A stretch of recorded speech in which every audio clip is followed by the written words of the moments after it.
కరీంనగర్ జిల్లా కేంద్రంలోని ఆర్ఎన్బి అతిథి గృహంలో టీపీసీసీ ప్రధాన కార్యదర్శి గజ్జల కాంతం మీడియా సమావేశం నిర్వహించారు. ఇటీవల కాంగ్రెస్ పార్టీకి రాజీనామా చేసిన మాజీ ఎమ్మెల్యే మాజీ మంత్రి జీవన్ రెడ్డి చేసిన వ్యాఖ్యలపై గజ్జల కాంతం తీవ్రంగా స్పందించారు. ఈ సందర్భంగా ఆయన మాట్లాడుతూ కాంగ్రెస్ పార్టీ జీవన్ రెడ్డిని 40 సంవత్సరాలుగా ఆదరించినప్పటికీ పార్టీకి ఆయన చేసిన సేవలు శూన్యమని విమర్శించారు. జగిత్యాల నియోజకవర్గంలో పార్టీ శ్రేణుల కోసం ఏమి చేశావో చెప్పాలని ప్రశ్నించారు. అలాగే ఉమ్మడి కరీంనగర్ జిల్లాలో ఎంతమందిని గెలిపించావో వివరించాలని డిమాండ్ చేశారు. తన స్వార్థ ప్రయోజనాల కోసం మాత్రమే పనిచేశారని, కుటుంబ సభ్యులకే ప్రాధాన్యత ఇచ్చారని ఆరోపించారు. కాంగ్రెస్ పార్టీ ద్వారా ఎదిగిన జీవన్ రెడ్డి బీసీ, ఎస్సీ, మైనార్టీలకు మరియు పేదలకు ఏమి న్యాయం చేశారో చెప్పాలని నిలదీశారు. ముఖ్యమంత్రి రేవంత్ రెడ్డిపై విమర్శలు చేయడం సరైంది కాదని హితవు పలికారు. అలాగే ఎమ్మెల్సీగా ఉన్న సమయంలో అప్పటి ముఖ్యమంత్రి కేసీఆర్తో చేతులు కలిపి కాంగ్రెస్ పార్టీని మోసం చేసి 500 కోట్ల రూపాయలు సంపాదించుకున్నారని ఆరోపించారు. ఇంకా సీఎం రేవంత్ రెడ్డిని విమర్శిస్తే ఊరుకునే ప్రసక్తి లేదని హెచ్చరించారు. జీవన్ రెడ్డి గారి ఎపిసోడ్ ఏంటంటే, ఇవాళ కాంగ్రెస్ పార్టీ జీవన్ రెడ్డి గారిని మోసింది 42 సంవత్సరాలు. కాంగ్రెస్ పార్టీని జీవన్ రెడ్డి గారు మోయలే, కాంగ్రెస్ పార్టీ జీవన్ రెడ్డి గారిని మోసింది. 14 సార్లు కాంగ్రెస్ పార్టీ టికెట్లు ఇచ్చింది 40 ఏళ్లలో. దాంట్లో 6 సార్లు మాత్రమే గెలిచాడు. అది గుర్తు పెట్టుకోవాలి జీవన్ రెడ్డి గారు. రెండవది, నీవు రాష్ట్ర మంత్రి అవకాశాలు 2 సార్లు ఇచ్చింది కాంగ్రెస్ పార్టీ, 3 సార్లు ఎంపీకి అవకాశాలు ఇచ్చింది కాంగ్రెస్ పార్టీ. నీకు ఏమి అన్యాయం జరిగిందో అది చెప్పు. కాంగ్రెస్ పార్టీ ద్వారా కాంగ్రెస్ పార్టీ నీకు నష్టం ఎక్కడ చేసిందో అది చెప్పు ప్రజలకు. నీ వయసు 77 సంవత్సరాలు, 42 సంవత్సరాలు కంటిన్యూగా నీకు టికెట్ ఇచ్చింది వాస్తవం కాదా? నీవు గుండె మీద చేసుకొని చెప్పు జీవన్ రెడ్డి గారు, నీకు అన్యాయం జరిగిందా? 14 సార్లు టికెట్లు ఇచ్చి ఈ 42 ఏళ్లలో జగిత్యాల్లో నీవు తప్ప ఇంకెవరికైనా టికెట్ వచ్చిందా? కాంగ్రెస్ పార్టీని అంటే ఈ చివరి దశలో నువ్వు పురుగుల పడితే నీకు కాంగ్రెస్ పార్టీని అంటే ఇది కరెక్ట్ కాదు. 42 సంవత్సరాలు కాంగ్రెస్ పార్టీ పెట్టిన అన్నం తిని కాంగ్రెస్ పార్టీ టికెట్ మీద నిలబడి కాంగ్రెస్ పార్టీ టికెట్ మీద గెలిచి మంత్రివై నీ కుటుంబం కోసం మాత్రమే నువ్వు పనిచేసుకున్నావు. కాంగ్రెస్ పార్టీకి పనిచేయాలి నువ్వు ఎక్కడ? 42 ఏళ్లలో ఎక్కడన్నా కాంగ్రెస్ పార్టీ గెలవాలని ఈ రాష్ట్రంలో ఎక్కడన్నా ఓ కాంగ్రెస్ పార్టీ గెలవాలని పనిచేసినవా? నీ మూలంగా కాంగ్రెస్ పార్టీ ఎక్కడైనా గెలిచిందా? ఇదే ఉమ్మడి కరీంనగర్ జిల్లాలో ఎక్కడైనా కాంగ్రెస్ పార్టీ కొరుట్ల కానీ లేకపోతే చొప్పదండి కానీ ధర్మపురి కానీ కరీంనగర్ ఉమ్మడి జిల్లాలో ఎక్కడన్నా నువ్వు ఏబట్టి ఎమ్మెల్యేలు ఎక్కడైనా గెలిచిందిరా? ఎంపీలు ఎక్కడైనా గెలిచిందిరా? జడిపి చైర్మన్ నీ మూలకి ఒక్కడైనా గెలిచిందిరా?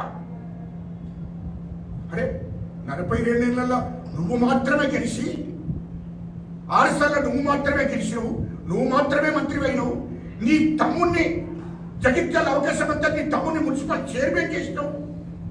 ఇవాళ నీ కుటుంబ సభ్యులే కాంగ్రెస్ పార్టీ మహిళా అధ్యక్షురాలు, నీ కుటుంబం నీ మరదలే, నీ కుటుంబ సభ్యులే అక్కడ జిల్లా అధ్యక్షులు, రాష్ట్ర కమిటీలో ఉన్నారు, జిల్లా కమిటీలో ఉన్నారు. 5గురు కాంగ్రెస్ పార్టీ సభ్యులు. ఇంకా కాంగ్రెస్ పార్టీ కార్యకర్తలకు ఎక్కడన్నా కమిటీలలో అవకాశం కల్పించావా? 5గురు నీ ఇంట్లో వాళ్ళే ఉంటున్నావా? ఇది నీ చరిత్ర. రెండవది, నువ్వు ఎమ్మెల్సీగా నిలబడ్డావు. ఎమ్మెల్సీగా నిలబడితే మా కాంగ్రెస్ పార్టీ పెద్దలు గౌరవనీయులు శ్రీధర్ బాబు గారు, మా ఐటీ శాఖ మంత్రి గారు శ్రీధర్ బాబు గారు ఎప్పటి నుండి టిఆర్ఎస్ పార్టీ అధికారంలో ఉన్నప్పుడు 2019లో మా శ్రీధర్ బాబు గారు కాంగ్రెస్ పార్టీ బిడ్డ, కాంగ్రెస్ పార్టీలో పుట్టి పెరిగిండు. కాంగ్రెస్ పార్టీ రక్తం ఉన్నటువంటి శ్రీధర్ బాబు గారు నిన్ను ఎంబడి పెట్టుకొని మొత్తం తిరిగి నిన్ను ఎమ్మెల్సీ గెలిపించాడు. నువ్వు ఖాళీ ఎప్పుడున్నావా? ఖాళీ ఎప్పుడున్నావు? ఎమ్మెల్సీగా ఉండి మళ్ళీ ఎమ్మెల్యే టికెట్ తీసుకున్నావు 2023లో. 2023లో ఎమ్మెల్యే టికెట్ తీసుకున్నావు. ఎమ్మెల్సీ ఉన్నాను ఉండక, కానీ మరి నువ్వు నేను ఎమ్మెల్సీ ఉన్నా కదా, ఎమ్మెల్యే టికెట్ పలానా రెడ్డికి ఇవ్వండి, పలానా బీసీ నాయకుడికి ఇవ్వండి, పలాని ఎస్సీ నాయకుడికి ఇవ్వండి, నేను గెలిపిస్తా చెప్పావా? నువ్వు కాంగ్రెస్ పార్టీ కోసం ఏం త్యాగం చేసినావో చెప్పు. పోనీ జగిత్యాల కాన్స్టిట్యూన్సీ లో ఏ కార్యకర్తల కోసం నువ్వు త్యాగం చేసినావో అది స్పష్టంగా చెప్పు. మీడియా సోదరులారా, మరి ఆ ఛానల్ చూస్తుంది కావచ్చు, ఇంకొక ఛానల్ సోషల్ మీడియా సోదరులారా, మరి మీరనే చెప్పండి. మీ జీవన్ రెడ్డి దిక్కు మీరు తప్పులు కొడుతున్నారు కదా, మీరు తిరిగి జవాబు చెప్పండి. కాంగ్రెస్ పార్టీలో జగిత్యాల కాన్స్టిట్యూన్సీలో కార్యకర్తలకు ఎక్కడన్నా న్యాయం జరిగిందా? జీవన్ రెడ్డి గారు ఏ బట్టి ఎవరికైనా ఇండస్ట్రీ పెట్టుకుంటారా? ఎవరికైనా జీవన్ రెడ్డి గారు ఎమ్మెల్యేగా మంత్రి ఉండగా కాంట్రాక్టులు, చిన్న కాంట్రాక్టులు, జగిత్యాలు పెద్ద కాంట్రాక్టులు ఎవరికైనా కాంగ్రెస్ కార్యకర్తలకు ఇచ్చిందా? మొత్తం వాళ్ళ తమ్ములకేనే, మొత్తం ఆయనకు సంబంధికులకేనే, ఆయన కుటుంబ సభ్యులకేనే ఆ కాంట్రాక్ట్లు ఇస్తే, కమిషన్లు ఆయనకేనే. ఏ కార్యకర్తలు బాగుపడ్డారు జగిత్యాల కాన్స్టిట్యూన్సీలో, జగిత్యాల జిల్లాలో? అది మొదలు చెప్పు అంటున్నా జీవన్ రెడ్డి గారిని.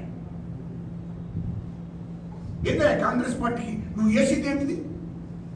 కాంగ్రెస్ పార్టీ పేరుతోని ఎదిగినవు తప్ప నువ్వు కాంగ్రెస్ పార్టీకి చేసింది ఏమీ లేదని అంటున్నా. నీ ఎంబడి 40 ఏళ్ళు జెండ పట్టిన వాళ్ళంతా వాళ్ళ కుటుంబం నాశనమైంది. 40 ఏళ్ళు కాంగ్రెస్ జెండా పట్టుకున్న వాళ్ళు వాళ్ళ కష్టం వాళ్ళు చేసుకుంటూ వాళ్ళ పని వాళ్ళు చేసుకున్నారు. కానీ నీ మూలంగా జగిత్యాల కాన్స్టిట్యూన్సీలో ఉన్నటువంటి కాంగ్రెస్ కార్యకర్తలకు ఏనాడు న్యాయం జరగలేదు అంటున్నా. ఇవాళ ఏంటి నిన్ను ఎమ్మెల్సీగా ఉంచి అంటే కాంగ్రెస్ ప్రభుత్వం రాగానే మళ్ళీ నేను మంత్రి చేస్తే అప్పుడు నీకు మంచుకుంటుండే. మొన్న అంటుంటే మీడియా ముందట నన్ను ప్రభుత్వ సలహాదారు చేయమన్నా. ఎందుకు ఎత్తారా నీకు ఎందుకు ఎత్తారు అంటే జీవిత కాలం అంతా కాంగ్రెస్ పార్టీకి ఇవ్వాలి తప్ప కొత్తలకు అవకాశం ఇవ్వద్దా? కాంగ్రెస్ పార్టీలో జెండా మోసిన వాళ్ళకు, కాంగ్రెస్ పార్టీ కోసం పనిచేసిన వాళ్ళకు పదవులు ఇవ్వద్దా? ఇక నీకు ఒక్కరికే ఇవ్వాలా రాష్ట్రంలో, జిల్లాలో? ఎట్లా మాట్లాడుతావు? అంటే నీకు ఇస్తే ఇచ్చినట్టు, లేకుంటే లేనట్టు. నీకు ఇస్తే పదవులు ఇస్తే నీకు న్యాయం జరిగినట్టు. అరే ఏందయ్యా బాబు, 2024 దాకా నువ్వు పదవి లేకుండా లేవు. నువ్వు కాంగ్రెస్ పార్టీ నాకేం నీకు అన్యాయం చేసిందా? ఒక్కసారి గుండె మీద చేసుకొని చెప్పాయా జీవన్ రెడ్డి గారు, నీకు అన్యాయం చేసిందా కాంగ్రెస్ పార్టీ? కాంగ్రెస్ పార్టీ మొత్తాన్ని ఉపయోగించుకున్నది నువ్వు ఒక్కడివి. జగిత్యాల్లో కార్యకర్తలంతా భయభ్రాంతులుగా బతికింది ఇన్ని రోజులు. ఇప్పుడు అందరికీ విభక్తి చెందింది కాంగ్రెస్ పార్టీ కార్యకర్తలకు, జగిత్యాల జిల్లా కార్యకర్తలకు. అంత వాళ్ళను అనగదొక్కినావు, వాళ్ళని బందీలను చేసినావు. నువ్వు మాట్లాడుతున్నావా? మళ్ళా మా ముఖ్యమంత్రి రేవంత్ రెడ్డి గారి మీద మాట్లాడుతున్నావు, మా వేము నరేందర్ రెడ్డి గారి మీద మాట్లాడుతున్నావు. జీవన్ రెడ్డి గారు, నీకు అర్హత లేదు. మా రేవంత్ రెడ్డి గారిని మాట్లాడే అర్హత నీకు లేదు అని చెప్తున్నా. మా రేవంత్ రెడ్డి గారు స్వయంగా సొంత కాళ్ళ మీద జడ్పీటీసీ గెలిచిండు, సొంత కాళ్ళ మీద ఎమ్మెల్సీ గెలిచిండు, ఎమ్మెల్యే గెలిచిండు, ఎంపీగా గెలిచిండు. కానీ ఆయన కాంగ్రెస్ పార్టీకి వచ్చినప్పటి నుండి ఎంపీ గెలిచి 100 మంది కార్యకర్తలకు సహాయం చేసిండు. అది గుర్తుపెట్టుకుని కాంగ్రెస్ పార్టీని భుజస్కంధాల మీద వేసుకున్నాడు. మల్కాజిగిరి ఎంపీగా గెలిచినాక కాంగ్రెస్ రాష్ట్రంలో ఉన్నటువంటి పార్టీ అంతా ఆయన భుజస్కంధాల మీద వేసుకొని తిరిగిండు రాష్ట్రం మొత్తం. నీ లెక్క ఇంట్లో ఉండలేదయ్యా, మంత్రి అయ్యి ఎమ్మెల్యే నాకెందుకు, నా కుటుంబం బాగుంటేంది, నా కుటుంబం నేను బాగుంటే సరిపోతుంది అని అనుకోలే.